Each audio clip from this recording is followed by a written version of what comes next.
Two city-states, one shaped by the sea, the other by the spear, turned Greece inside out. What began as an uneasy peace after the Persian Wars hardened into a contest of systems. Athens, maritime, populous, and rhetorically open. Sparta, land-anchored, oligarchic, and obsessively disciplined.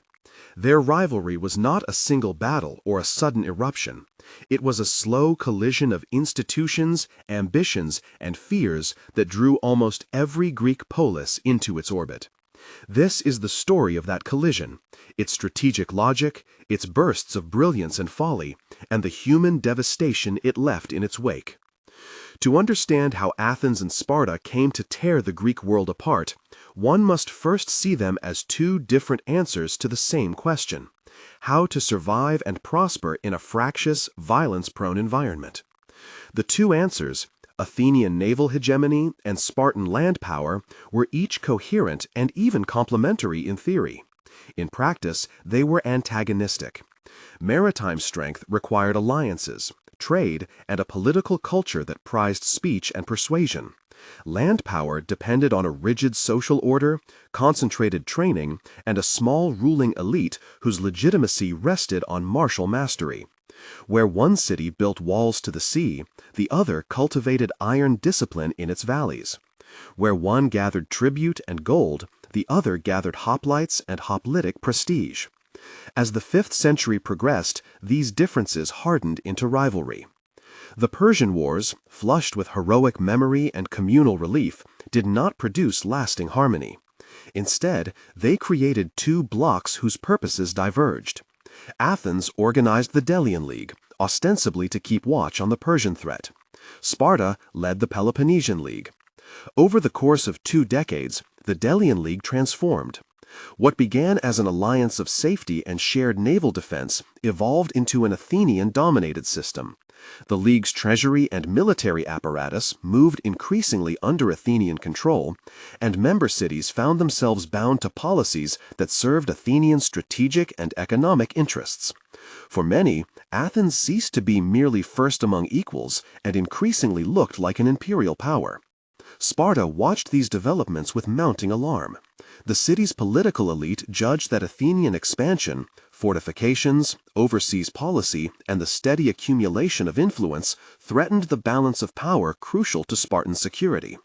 At the same time, Sparta's own league offered a different kind of security, a web of land-based obligations and oligarchic rule that secured borders through formalized dependencies and military blocs. Where Athens expanded influence through the sea and money, Sparta relied on hoplite obligations and traditional ties among oligarchies. A string of incidents hardened mutual suspicion into near certainty. Corinth's quarrels with Corcyra, modern Corfu, over trade and colonial rivalry spilled into wider arbitration, and Athenian intervention on behalf of Corcyra provoked Corinthian resentment. Potidaea, a Corinthian colony, but still legally a member of the Athenian alliance, rebelled. Athens' harsh response antagonized other members. Disputes over Megara, its exclusion from Athenian markets through what some sources call the Megarian decree, became a rallying grievance for Peloponnesian allies. Scholars still debate how central that decree was to the outbreak of war. Thucydides treats it as one of several causes, but modern historians note it was part of a network of provocations and mutual anxieties rather than a single casus belli. Athens, meanwhile, had reinforced its strategic depth.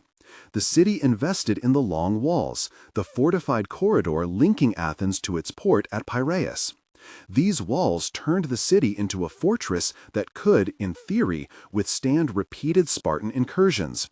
As long as the sea lanes remained open, Athens could be supplied and could project naval power. For a polis that relied on imported grain and overseas commerce, the walls were both a shield and a statement, the political equivalent of a navy's assertion of reach.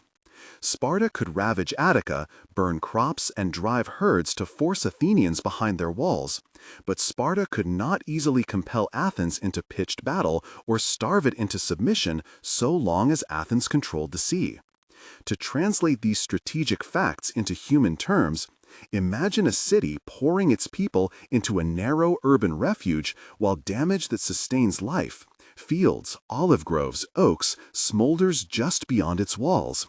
Imagine thousands of refugees crammed into houses and sanctuaries, a swelling population dependent on ships and grain convoys that must brave hostile waters.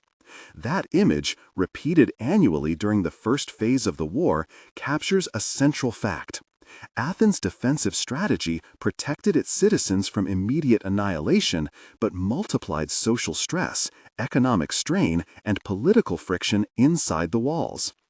It is important to name the actors who shaped the early years. In Athens, Pericles dominated political life in the generation before the war and in its first years. He was no commander in the manner of a modern general. He was a statesman who believed in the advantages of naval power, in imperial revenues devoted to civic grandeur, and in a civic ideology that prized rhetorical contest and institutional openness. Sparta's contemporary king, Archidamus II, epitomized Spartan caution. He favored the traditional Spartan tactic of invading Attica annually to draw out Athenians and punish them economically, a method relying on hoplite superiority on land. The precipitating moves were a mixture of strategy and misfortune. Athens tightened its grip on the league and moved its financial assets. Sparta and her allies felt increasingly hemmed in.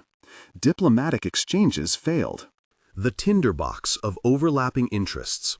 Corinthian commercial worries, Athenian support of distant allies, fear of Athenian power in the Hellespont, ignited. In 431 BCE, open war began. Before tracing the campaigns and battles that would mark the years ahead, a brief note on sources is essential. For the first phase of the conflict, we rely principally on Thucydides. His history is both our richest eyewitness account and our most analytical guide.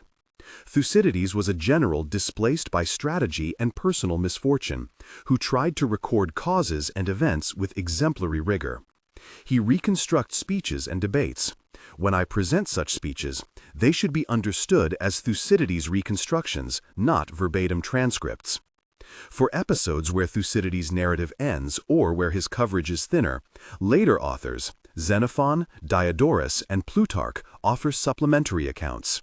Where these sources diverge, I will indicate the disagreement and, when appropriate, summarize modern scholarly leanings. If you want chapterized deep dives into each campaign that follow this arc, consider subscribing now so you don't miss the detailed sequences that come after this opening exploration. Once war broke out, the conflict unfolded along the logic of each side's strengths and weaknesses. For Sparta, the method was straightforward and traditional. Yearly invasions of Attica, a practice designed to devastate the countryside and force Athenians to fight on ground favorable to hoplite lines. Hoplites, heavily armed citizen soldiers fighting in tight phalanx formation, were Sparta's strategic core. These soldiers fought with a large round shield, auspice, a spear, doru, and body armor. Spartan training and social structure produced disciplined, resilient hoplites who could dominate in set-piece battles on land. In contrast, Athens' strategic core was its trireme fleet. A trireme was a light, swift warship propelled by 3 banks of rowers and designed primarily for speed, maneuverability, and burst power. Its chief weapon was the bronze ram at the prow, intended to strike an enemy's hull and disable ships. But naval combat was not merely about ramming. Experienced crews practiced maneuvers, the dikeplaus, a breakthrough maneuver to slip past an enemy line and attack ships in the rear, and the periplaus, outflanking to attack from the sides. Weather and sea state played decisive roles. A sudden gust could throw a ramming run awry. Heavy seas could prevent close maneuvering and favor boarding actions. Naval logistics, shipwrights, crews, and the supply of oarsmen and marines were complicated and expensive. Yet Athens' mastery of these systems allowed it to sustain long campaigns, supply the city despite Spartan raids, and strike along coastlines and islands to relieve pressure and maintain alliances. The fundamental trade-off between the two systems shaped every campaign. Sparta could devastate Attica, but could not take Athens as long as Athens could draw on its fleet and grain convoys. Athens could not easily defeat Sparta on land because hoplite warfare favored Spartan-trained soldiers. That trade-off produced a war of attrition, raids and sieges, an exhausting year-after-year violence that tested political resolve on both sides. In the opening years, Sparta exercised its traditional tactic. Spartan forces entered Attica and laid waste to fields, burning the harvest and driving livestock away. Athenians retreated behind the long walls. Refugees crowded the city. Pericles counseled restraint and strategy. Preserve the city, use the fleet to strike its Spartan allies or their resources, and rely on Athenian maritime power to keep the city alive.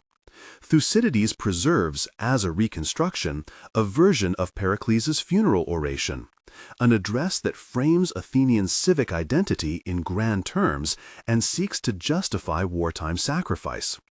As a reconstruction, it should be treated as Thucydides' way of laying out the civic ideals he believed mattered in interpreting events. That strategy, however, coherent in military terms, proved politically costly.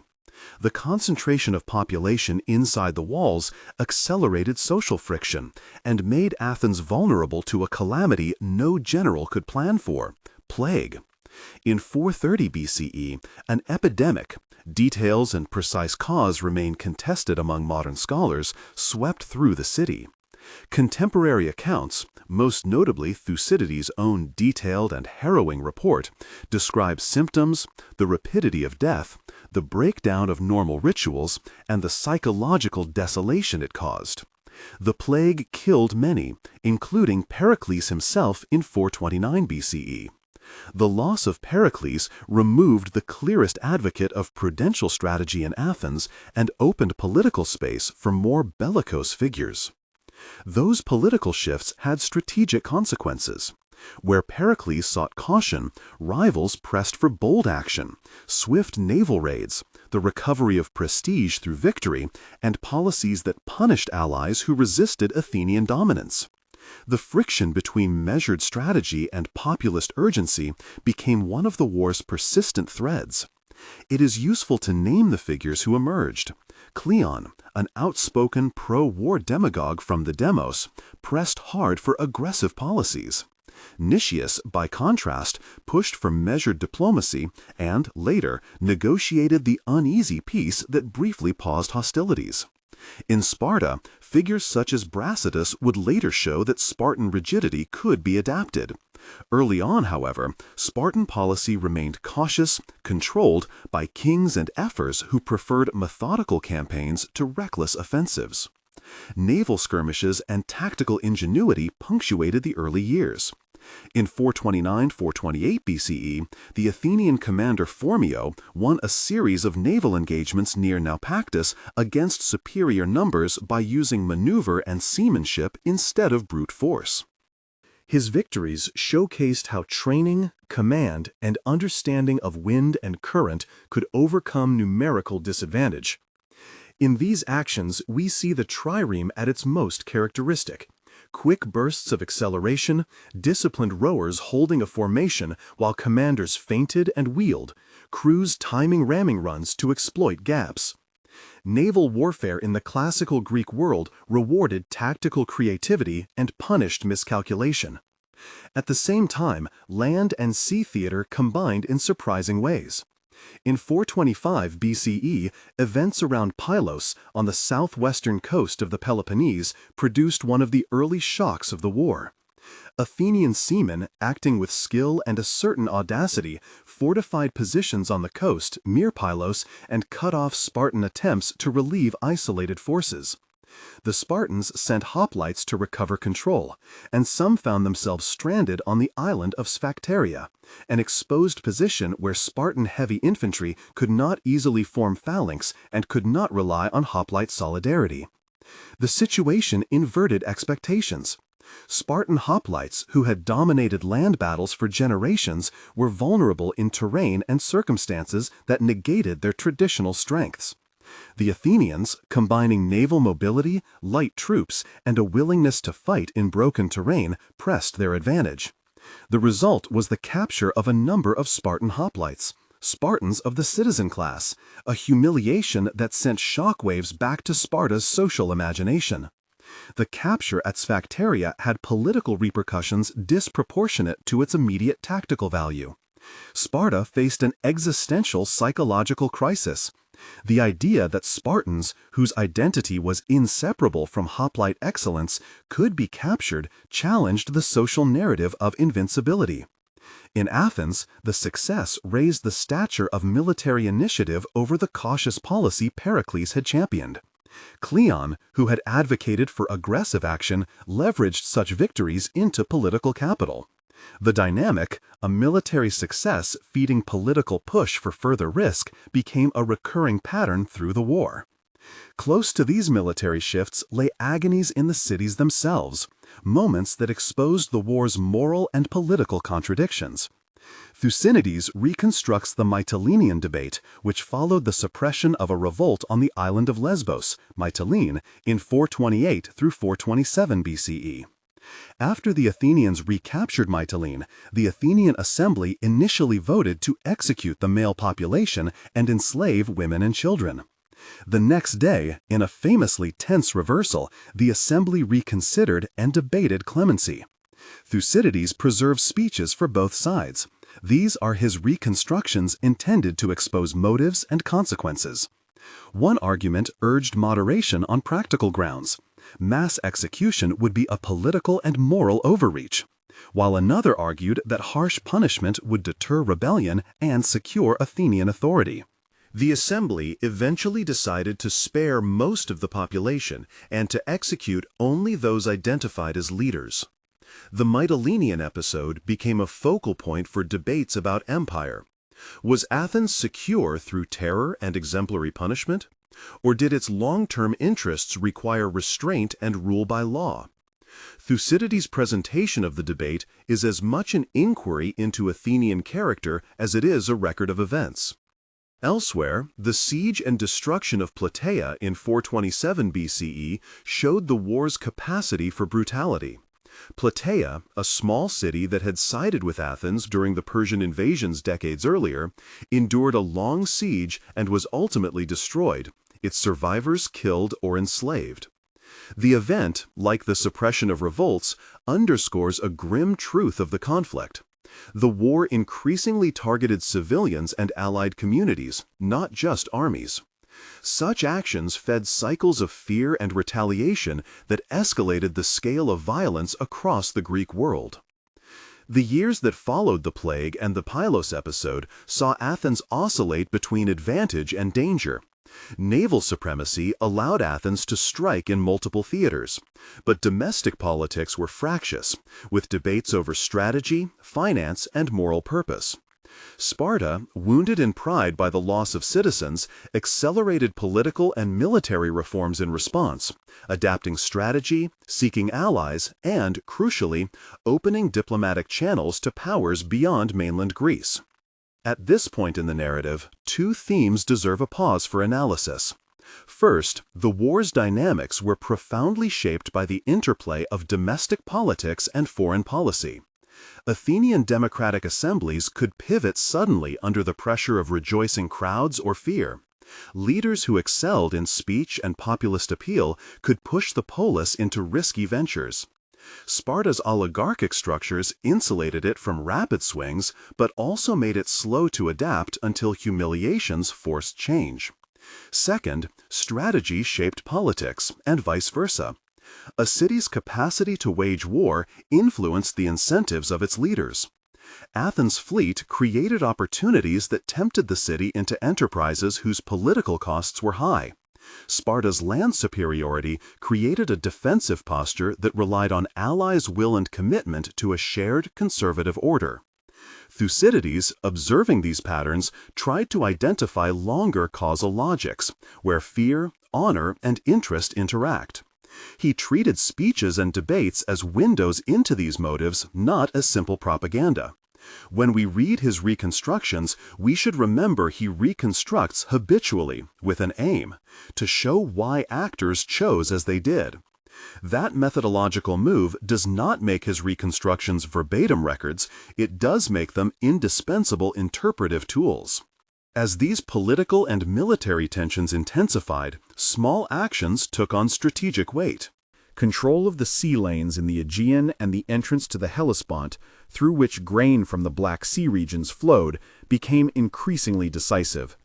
Athens' ability to keep grain routes open underwrote its survival. Conversely, Spartan success in cutting those lanes, either directly or through the encouragement of factions in the Hellespont, could imperil Athens. Logistical realities, ship maintenance, rower recruitment, and seasonal limits to campaigning imposed rhythms on the war. But within those rhythms, tactical ingenuity and political will made decisive differences. The early campaigns ended neither in decisive victory nor in stalemate, but in a complex series of shocks, recoveries, and political realignments. Athens had shown that maritime skill and strategic audacity could yield unexpected victories, as at Pylos and in Phormio's naval actions. Sparta had shown that persistence and adaptation could preserve its position, and that losses could produce innovation. Most consequentially, the war's human costs, plague, sieges, the execution or enslavement of defeated populations, could not be contained to neat military theaters. They reverberated across civic life, diplomatic standing, and internal legitimacy. One can already perceive a deeper logic emerging. Successes pressed Athens toward further risk, and Spartan anxieties pushed Sparta to seek uncertain alliances.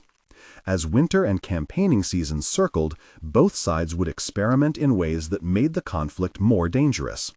New leaders, some cautious, some impulsive, rose to prominence. The capture of Spartan hoplites at Sphacteria, in particular, would become a political lever. Debates in Sparta over ransom and in Athens over how to capitalize on the victory would harden positions and create opportunities for ambitious men to alter the course of policy. At the end of this phase, Athens stood unexpectedly proud but politically stressed. Sparta stood wounded in prestige but galvanized by fear. The war, which began as an expected clash of styles, had become a contest of adaptation, one in which both sides were learning and at times unlearning the strategies that had once guaranteed security. A fragile, uncertain balance prevailed. Neither side could claim complete dominance, and both faced internal and external pressures that would shape the next and even more dangerous phases of the conflict. The capture of Spartan hoplites on Sphacteria altered more than the immediate balance of force. It reshaped perceptions of what the war might become. In the months after that shock, political and military momentum oscillated across Greece. Sparta, stung and anxious, began to rethink forms of strategy and diplomacy that had once seemed immutable. Athens, flush with the prestige that came from having forced Spartan citizens into captivity, found its internal debates hardening along new lines. Boldness against caution, the claim that Athens could translate naval victories into broader political settlement. Into that volatile climate stepped Brasidas, a Spartan commander whose career would illuminate both the limitations and the adaptability of Spartan policy. Brasidas operated primarily in the north of Greece, where the fragile loyalties of coastal and inland cities presented opportunities for diplomacy as well as force. His triumph was partly military, partly rhetorical. He offered cities chastened by Athenian dominance an alternative framed in Spartan terms of autonomy and honor.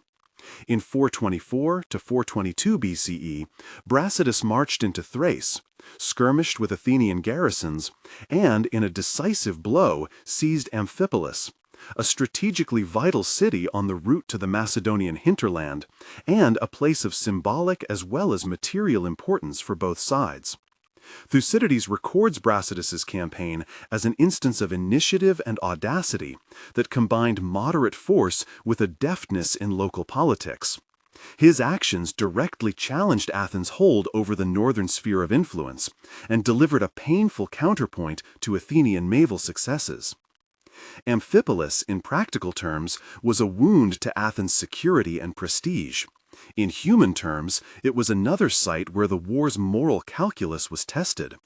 The death of Brasidas in battle, and, soon after, the death of Cleon, Athens' aggressive demagogue, created political openings that produced the Peace of Nicias in 421 BCE.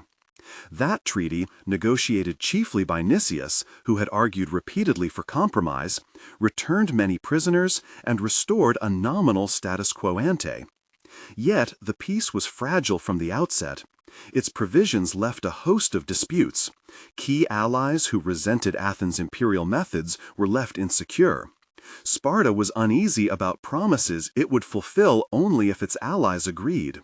And the major underlying structural tensions, the contrast between Athenian sea power and Spartan land power, remained untouched. The decade of uneasy calm that followed the Peace of Nicias was, in important ways, only a pause. In Athens, the cultural and political life that had flourished under Periclean leadership continued to produce figures whose ambitions could be dangerous. Among them was Alcibiades, charismatic, politically ambitious, and controversial. Alcibiades combined aristocratic pedigree with rhetorical brilliance and an appetite for political risk that could outstrip prudence. His career would intersect with the Sicilian expedition, the central crisis of the war, and in ways that underscored how personal ambition could collide with institutional war aims. Before Sicily came to dominate Athenian strategy, however, another moment crystallized the ethical ambivalence at the heart of Athenian power politics: the Melian affair. In 416 BCE, Athens besieged the small island of Melos, neutral and remote, but of interest for its strategic position and for the principle it embodied, whether Athens' empire permitted independent city-states to remain neutral. Thucydides supplies, as a reconstruction, what has come to be known as the Melian dialogue. He sets a blunt exchange before his readers. Athenian envoys, realist and unsentimental, insist that power and self-interest determine outcomes.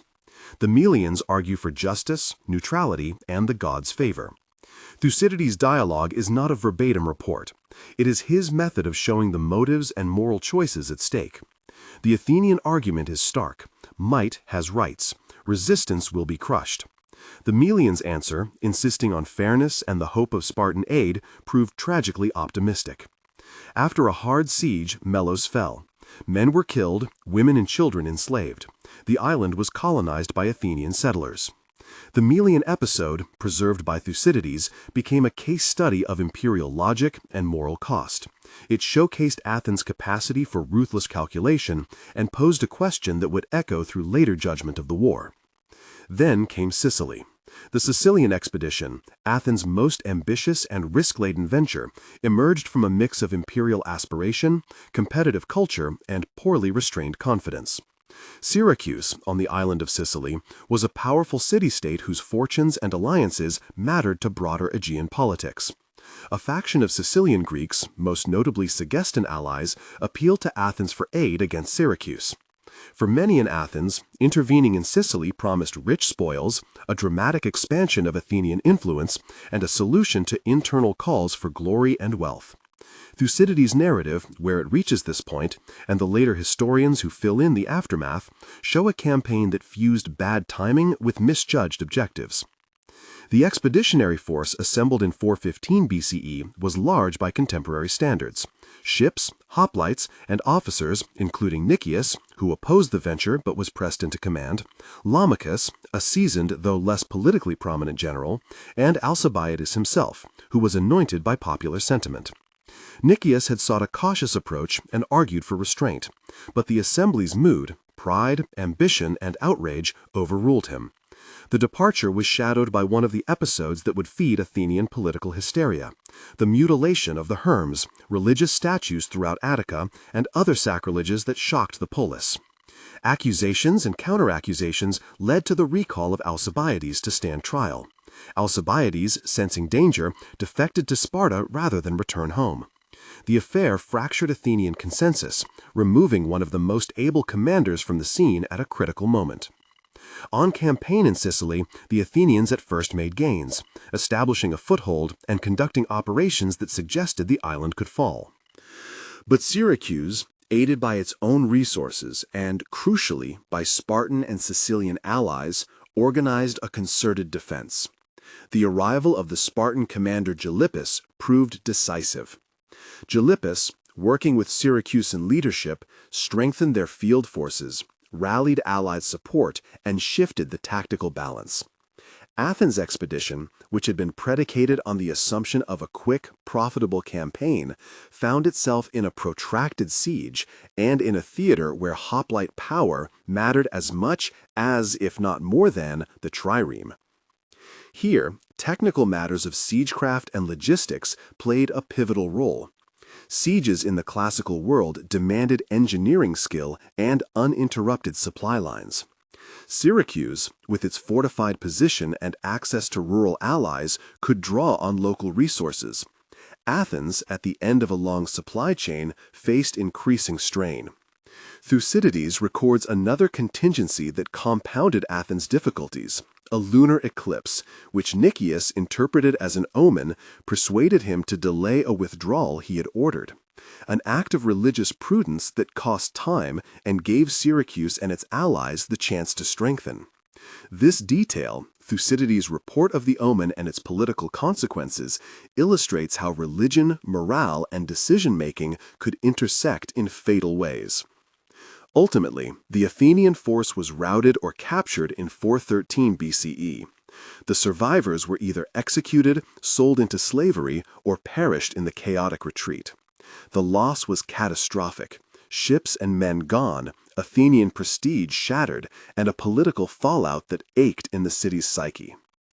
Thucydides pauses here, his history breaking off before the final decade of the war. For the aftermath of Sicily and the campaigns that followed, our narrative must rely more heavily on later sources: Xenophon, Diodorus, and Plutarch, always noting where they diverge and where modern historians dispute them. What these later accounts agree on is that the Sicilian disaster fundamentally transformed the strategic landscape. Athens' fleet had been decimated, its coffers were strained, and the polis's resolve, hitherto robust, was shaken. The strategic consequences of Sicily cannot be overstated. With Athens' naval capacity diminished, the sea lanes that had been lifelines now looked vulnerable. The Hellespont and the grain routes that sustained Athens became prime targets for those who could ally with Sparta. That alliance building found its most decisive expression in Persian silver. Persia, which had been a reluctant actor in the earlier stages of the war, found new incentives to intervene in the later conflict. Persian satraps, notably Tissaphernes and later Pharnabazus, played a transactional game. By funding ship construction and paying crews, Persia could leverage Greek factionalism to its advantage, recovering control in Asia Minor and weakening Greek intruders. Spartan diplomats, ever practical, negotiated with Persian authorities to build a fleet, an act that ought to have seemed anathema to Spartans' traditional disdain for maritime affairs. Yet Sparta's leaders were willing to accept Persian money to fund a fleet if it meant a shot at breaking Athenian sea power. Into this diplomatic and strategic rearrangement stepped Lysander, a Spartan naval commander whose talent for organization, diplomacy, and alliance-making would prove decisive. Lysander cultivated relationships with Persian satraps and, according to later sources, secured money and ships that allowed Sparta to field and sustain a fleet capable of challenging Athens' dominance at sea. He also cultivated ties with oligarchic factions and with exiles, building a network that extended Sparta's influence across the Aegean. Lysander's fleet, though not always superior in raw seamanship to Athenian crews, profited from concentrated funding, tactical boldness, and the willingness to strike where Athens appeared vulnerable. The naval battles of the later war were tactical and political turning points. In 406 BCE, the Athenian fleet won a dramatic but controversial victory at Arginusa off Lesbos, routing a Spartan fleet in a storm. The Athenian success should have been a moment of triumph. Instead, the storm that followed prevented the Athenians from rescuing surviving sailors and recovering the dead. Back in Athens, a heated and possibly illegal trial led to the execution of several Athenian generals, a political crisis that weakened naval command and sowed internal division. The politics of the Arginusa aftermath offered a grim lesson in how domestic instability could undercut military efficacy. The decisive blow came at Aegospotami in 405 BCE. Accounts by Xenophon, Diodorus, and Plutarch vary in details, but their consensus is stark.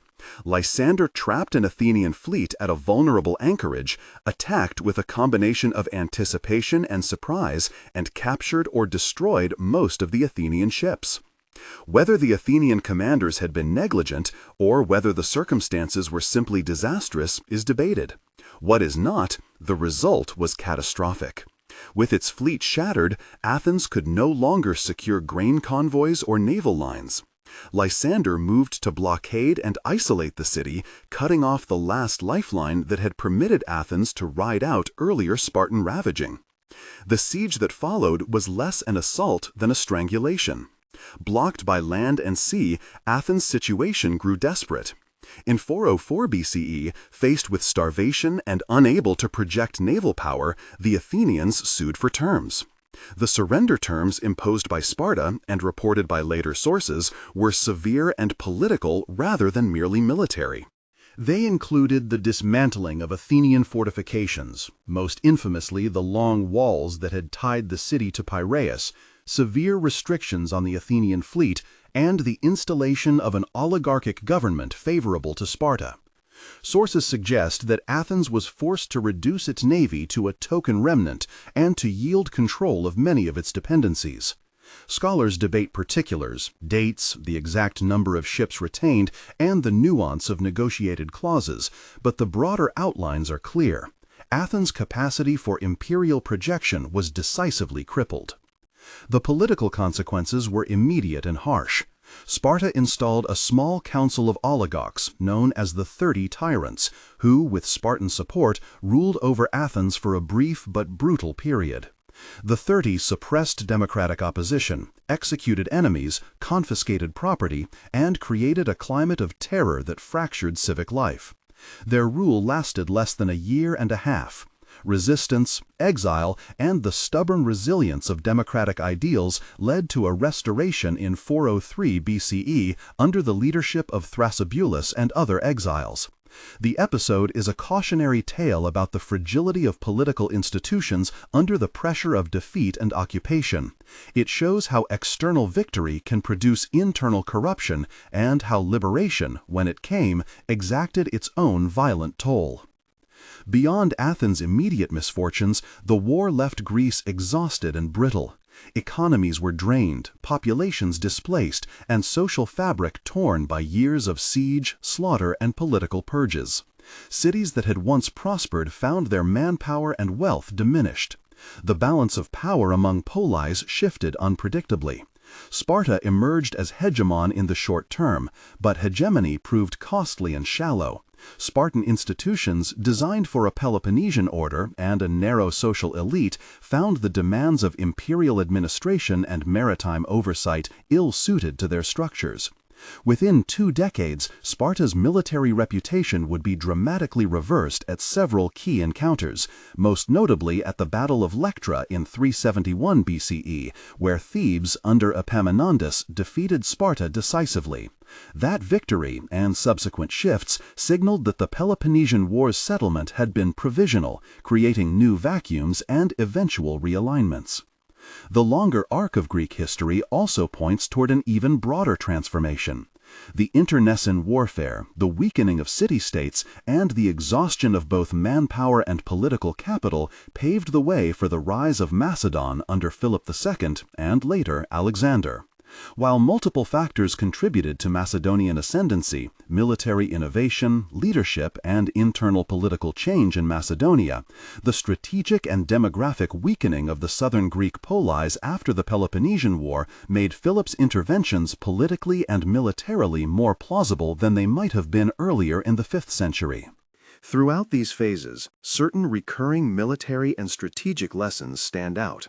First, the contrast between sea power and land power was not a simple dichotomy, but a set of trade-offs and complementarities.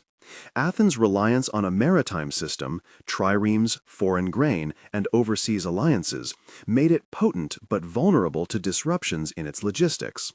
Sparta's land-based strength provided an initial defensive superiority, but limited its ability to project force across open water.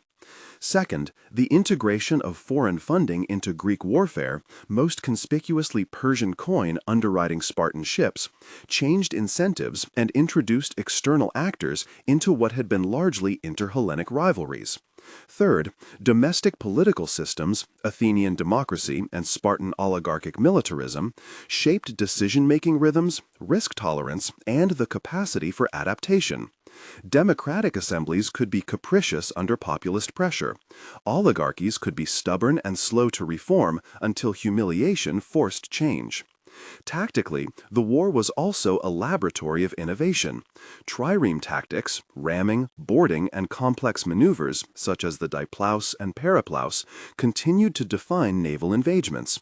But commanders' skill in seamanship, crew training, and adapting to local conditions often decided battles. Siegecraft evolved as well. Engineers and crews became adept at fortifications, countermining, naval blockades, and the logistics of feeding large besieged populations. Light-armed troops, peltasts, and skirmishers would become more prominent over time, showing that heavy hoplite hegemony could be contested in terrain and tactical contexts that negated phalanx strengths. The war's lessons in combined arms operations and the political integration of military command would influence later Hellenic and Hellenistic warfare. The historian's role in all this, the way Thucydides approached causation, motive, and the reconstruction of speeches, deserves a final pause for reflection. Thucydides sought to explain not only what happened, but why actors chose paths that, from the outside, might seem irrational. He emphasized fear, honor, and interest as primary motivators, and used speeches to reveal internal logics. His reconstructions are not verbatim records. They are, as he himself suggested, crafted to convey what needed to be said for a full causal narrative. For the parts of the war that fall beyond Thucydides' narrative, later authors provide continuations that must be read with caution. Xenophon, writing with a different vantage and later political commitments, and Diodorus or Plutarch, each offers valuable detail but also editorialized perspectives. Modern scholarship has, in turn, debated motives, chronology, and the relative weight of structural versus individual causes. Where sources disagree, historians assess plausibility with archaeology, numismatic evidence, and comparative contexts. But uncertainties remain, and good historical judgment preserves that uncertainty. The human dimension of the Peloponnesian War is never far from its strategic and political narratives. The war killed, enslaved, displaced, and traumatized countless individuals whose lives and communities were the background against which great-name commanders and policies operated. Images persist. Families huddled within the long walls, dependent on grain convoys and vulnerable to disease. The shock of messengers bearing news of a defeated expedition. Parents who would never see their sons return from distant shores. Those human stories do not reduce to casualty rolls. They are, instead, reminders of the fragile civic bonds and fragile moral economies that war ruptures. If one were to ask for a compact statement of causation, it would be strange to name a single factor. The war was the product of structural divergences: Athens' maritime imperial model and Sparta's land-based oligarchic model, and a chain of incidents, grievances, and miscalculations that transformed rivalry into total conflict. It was driven by the logic of alliance politics in a multipolar system. As Athens used its naval power to bind allies, those same allies' fears and resentments made them likely to support Sparta or defect when circumstances permitted. It was intensified by domestic political dynamics, in which charismatic leaders, democratic fervor, and oligarchic rigidity shaped choices more than calm calculation. And it was widened by external players, notably Persia, whose resources and strategic aims intersected with Greek fragmentation. The war's moral geometry remains contested. Thucydides' account often reads like a meditation on the corrosive effects of prolonged conflict. Power can teach harsh lessons about cruelty and necessity. Hubris can produce catastrophic overreach. Restraint can be morally upright but politically untenable. His reconstructions, the funeral oration, the Mytilenean debate, the Melian dialogue, serve as case studies in civic rhetoric and ethical contention. They ask enduring questions. Can power be wielded justly? Are laws and norms durable under threat? How should a polity balance survival against moral choice? These questions are not ancient parables divorced from modern life. They are instead practical dilemmas about governance and the use of force that recur across time. In the end, the Peloponnesian War fulfilled the title's promise. It was a fierce rivalry that reshaped the Greek world. It exposed the limits of both sea and spear. It illustrated how domestic political forms determine foreign policy. And it revealed the fragile architecture of alliances. Athens was humbled, its empire reduced, and its political experiment strained to breaking. Sparta gained a moment of hegemony, but not the durable order it sought. The war's aftermath set the stage for new orders and new conflicts. The rise of Thebes, Macedonian unification, and the eventual Macedonian conquest of Greece under Philip and Alexander, changes that would move the Hellenic world away from the city-state system that had birthed classical culture. Thucydides wrote with the authority of a deeply engaged observer, and with an insistence that future readers understand causation and consequence. Euripides and the tragedians, contemporaries to much of this history, rendered the human toll in poetry and stagecraft, probing grief, suffering, and moral ambiguity in ways that complement Thucydides' analysis.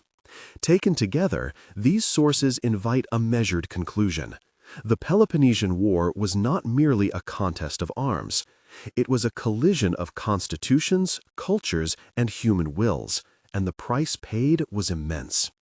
For the present, the war's lessons remain relevant. They caution against unchecked ambition.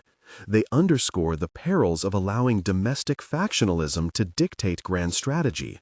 And they demonstrate how external funding and foreign intervention can distort the aims of belligerents. They also remind us of the historian's duty, to account for motives, to preserve uncertainty where it exists, and to honor the human victims whose lives lie behind the headlines of elite maneuvers. If this deep dive has shown anything, it is that Athens and Sparta, two poles of Greek political life, were bound by a rivalry that was, for a time, the defining axis of an entire civilization. Their conflict was strategic, tragic, inventive, and ruinous.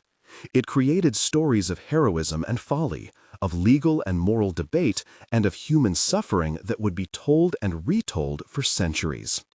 If you found this episode illuminating, consider liking and sharing it with others who study the classical world. Further resources and a curated reading list, primary texts, modern interpretations, and archaeological guides are linked in the description below. For those who wish to go deeper, Thucydides remains the indispensable witness for the early and middle years, with Xenophon, Diodorus Siculus, and Plutarch providing continuation and color for the closing phases. Modern syntheses by reputable scholars can help navigate disagreements and the broader implications. The Peloponnesian War did not simply end with a treaty or a battle. It transformed how Greek cities saw themselves and each other. It remains a powerful reminder of how rivalry, when fused to institutional differences and intensifying grievances, can unmake the world it once sought to order.